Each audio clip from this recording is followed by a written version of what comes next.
similarities tsaka dissimilarities ng mga characters that you are playing here in real life? Ano yung parang pagkakaiba niyo o pagkakaiba?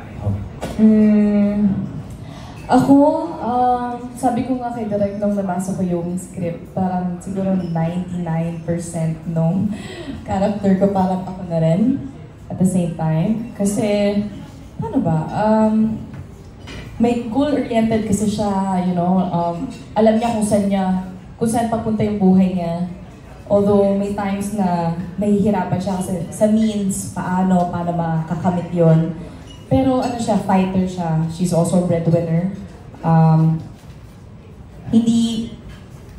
mo yung ini-imagine niya na hindi dapat priority ang love. Dapat ang priority is career. Usually yun dapat talaga. Pero pag nagmahal na siya, parang all out talaga. So as much as sinasabi niya sa sarili niya na hindi, dapat career, binibigay niya lahat pa rin.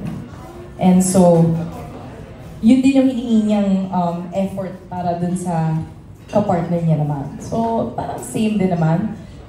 Siguro ang difference lang namin, pinakamalaking difference is, siguro si Aika hindi siya masyadong loose. Ako sobrang easygoing or like outgoing. Alam mo yun, parang kung saan ako dali ng hangin. Si Aika hindi. Dapat talagang straight lang siya. So, ayun.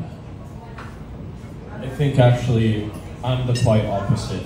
Because I'm like really kind of like stiff, siguro, if you want to call it that, in real life. Where dun naman sa pelikula, I'm really just the opposite, where I'm overflowing with, you know, emotions, and I'm just like go with the flow, and it's pretty weird. It was hard, actually, a little bit for me. Yeah, and I think I'm close to Tino pagdating sa dun sa mga bagay na he invests in.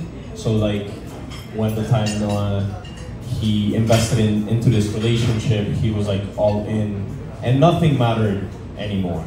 And I think I'm similar with that. Like to me in my life, dun sa buhay ko, like career is a priority, but it's not the main priority. To me, life is my priority, which comes with everything, you know. People I meet, people I love, people I hang out with, experiences. Work is just one of them. It's not the first thing, you know. But yeah.